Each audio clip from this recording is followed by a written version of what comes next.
Hi there, welcome back to your Apatros review. In this episode, Keep My Grave Open, also known as The House Where Hell Froze Over, directed by S.F. Brownrigg in the year 1977.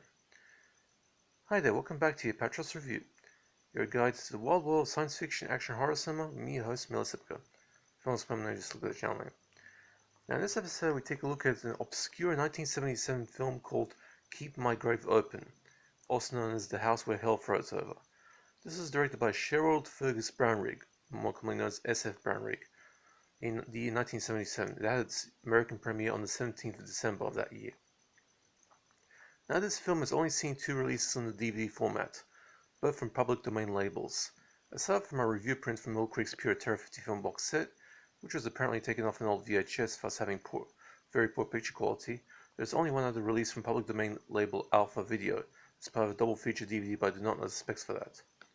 Now, the second last of a series of 5 films made by Texas filmmaker Sherald Fergus Brownrigg, commonly known as S.F. Brownrigg, this 1977 prose slasher is indicative of the director's reputation as a mediocre director who nevertheless has a modest cult reputation.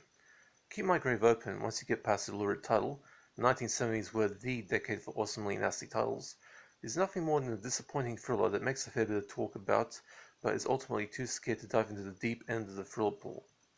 Leslie Fontaine is a mentally disturbed woman in her late 30s who lives in a remote country mansion far from the nearest town. She owns a horse which is being looked after by a local farmhand, Stephen Tobolowsky in his film debut with a full head of hair, and occasionally heads into town to do grocery runs. The only thing odd about this is that Leslie has a brother who lives in the house with her, with whom she seems to have more than the usually sisterly feelings with. In fact, it is heavily implied that the siblings have an incestuous affair, but nobody seems able to see this brother in the flesh. The other odd thing is that Leslie, whose mental state is beginning to deteriorate in recent days, is beginning to have a nasty habit of killing people. Over the course of 78 or so minutes, we see Leslie kill the farm boy after trying to seduce him in something that can only be described these days as sexual harassment, his girlfriend who pops in on him sometimes, a local hooker the farm boy spent a night with after trying to seduce her as well. Just when you think the film is going to go the sapphic road, it doesn't. Damn it. And then at the end, her mind fully snapped, she calls the town doctor, makes him the executor of her will, then takes an overdose of meds, and as she dies, her brother Kevin appears to her in the flesh. He shows up at her funeral, then heads home to bury the bodies of her victims, joking to himself that she always leaves bodies for him to bury. To be honest, Keep My Grave Open is just plain dodgy in the writing department, not terribly helped by the slow pace and the ridiculous twist ending that has the film trying to have its cake and eat it too.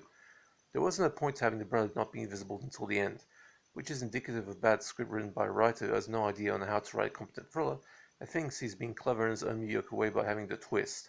That being said, Camilla Kyle deserves credit for keeping up the intensity for the whole runtime without letting up. The scene where she heads to her brother's room and the camera literally goes down on her is hilariously messed up. If you choose to watch this, be prepared to rewind a lot of scenes over and over again, as the Mill Creek Pure Terror print is in very bad condition. Even the credits are hard to make out at times. And the dialogue is muffled as well. Keep My Grave Open is filming a D+, 3 out of 10. The intensity of the lead is the only reason why this one doesn't get a D. So all things considered, disappointing mediocre flick. Now for gore nudity? No nudity. Damn it. Only a little blood from sword nicks. Okay, hope you enjoyed that. Now I do not do requests, but if you want to have particular films in my collection, just hit me up in the comment section and I'll answer. Also, if you have any questions about DVDs, I'll be happy to answer those as well. Hope you guys are staying safe, take it easy, and that's it for this review.